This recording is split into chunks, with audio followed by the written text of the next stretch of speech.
என்னோட பெரிய பையன் பேர் லெவின் ஆண்டன். அவன் பிறக்கும்போது நார்மலாக தான் பிறந்தான்.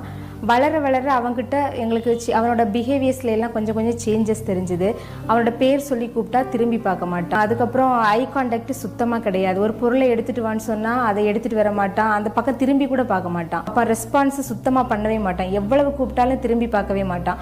ஒரே இடத்துல ரவுண்ட் அடிச்சு சுற்றிட்டே இருப்பான். நார்மல் குழந்தைங்கள மாதிரி அவன் எங்களுக்கு தெரியலை. எல்லாத்துலேயுமே வித்தியாசமாக தான் இருந்தான். நிறைய பேர் சொன்னாங்க ஆம்பளை பசங்க ரொம்ப லேட்டாக பேசுவாங்க.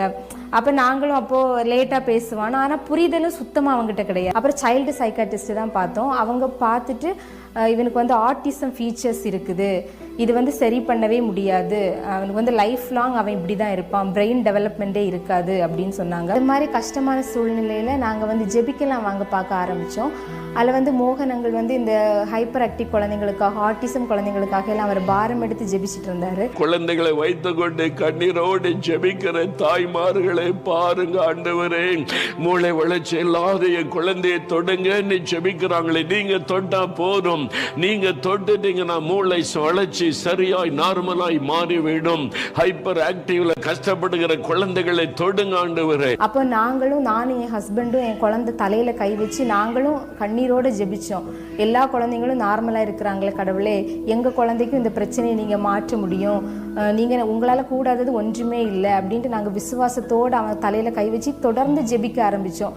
அங்களே அப்போ ப்ரேயர்ல சொல்லுவாரு, நீங்க ஜெபிச்சதும் உடனே உங்களுக்கு அற்புதம் நடக்காட்டியும் கொஞ்சம் கொஞ்சமா நீங்க வித்தியாசத்தை பார்ப்பீங்க, கொஞ்சம் கொஞ்சமா உங்களுக்கு சேஞ்சஸ் வரும்னு சொல்லுவார். அதே மாதிரி கொஞ்சம் கொஞ்சமாக அவங்ககிட்ட எங்களுக்கு சேஞ்சஸ் தெரிஞ்சுது. அதுக்கு பிறகு என் பையன் ஒரு வார்த்தை பேச ஆரம்பித்தான். அதுக்கப்புறம் கொஞ்ச நாள் போக போக 2 வார்த்தை பேச ஆரம்பித்தான். அதுக்கப்புறம் அவனுக்குள்ள புரிதல் வர ஆரம்பிச்சுது. நம்ம சொல்கிறதையெல்லாம் செய்ய ஆரம்பித்தான். கமெண்ட்ஸ் எல்லாம் ஃபாலோ பண்ண ஆரம்பித்தான். அதுக்கப்புறம் அவன்கிட்ட எங்களுக்கு நார்மல் குழந்தைங்க எப்படி இருந்தாங்களோ அதே மாதிரி தான் அவனே எங்களுக்கு பார்க்க முடிஞ்சுது. அப்படி கொஞ்சம் கொஞ்சமாக சேஞ்சஸ் ஒரு 7 மாதத்துக்குள்ளேயே நாங்கள் இந்த ஜெபிக்கலாம் வாங்க பார்க்க ப்ரேயர் பண்ண ஆரம்பித்து 7 மாதத்துக்குள்ளேயே அவன் முழுசாக நார்மலாக மாறிட்டான். இப்போ என் பையனுக்கு 5 வயசு ஆகுது. இப்போ ரொம்ப நல்லா இருக்கிறான். என்ன சொன்னாலும் செய்கிறான், கீழ்ப்படுகிறான், நல்லா படிக்கிறான்.